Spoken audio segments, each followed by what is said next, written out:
I wanted to put an update out to a video I did a couple of weeks ago that concerned a troubling trend I saw in the Cobb County government, especially the effort by elected officials led by Chairwoman Lisa Cupid to exert more control over the operation of county government, specifically when it comes to appointing the leaders who head the agencies and departments that provide service directly to our residents. I also wanted to make this available as well. This is the official employment policy of Cobb County government. It was approved by the Board of Commissioners. I will put a link to this in the description to this video.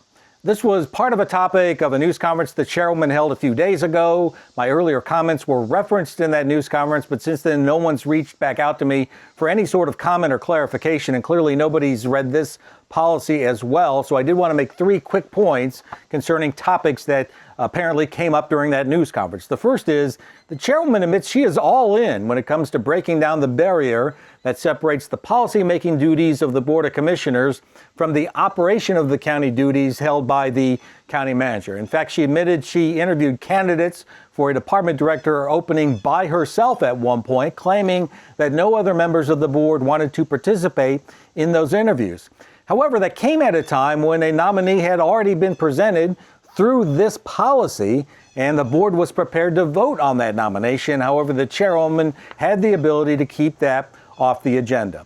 Secondly, the chairwoman indicated that this policy gives her the power to appoint a director from a list of nominees provided to her by the county manager. But if you read this policy, there is a step in there where those nominees are presented to the chairwoman, but that's only a stepping stone to the next step in the process, to having the Board of Commissioners interview those candidates. In some cases, it's mandatory. In some cases, it's optional. And then if you continue to follow the process through this document, it does eventually indicate that the eventual nominee for that position should come directly from the county manager. Finally, the chairwoman again avoided the elephant in the room, which is the question why. Why is her intervention in this process needed at this time? What problems is she trying to solve?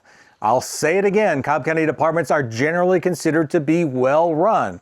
State associations, national organizations, international groups all have praised Cobb departments for the job they do for the residents of Cobb County. In fact, I think in each of the last 2 years, one of our departments has been named Department of the Year in the state of Georgia. What has she told the current leaders about why she's doing this? I know this has been a morale punch in the gut for them. They meet every month, so she has the opportunity to do so. Where have they been letting her down? Again, if you want to look at the official policy, I'll put a link to this in the description.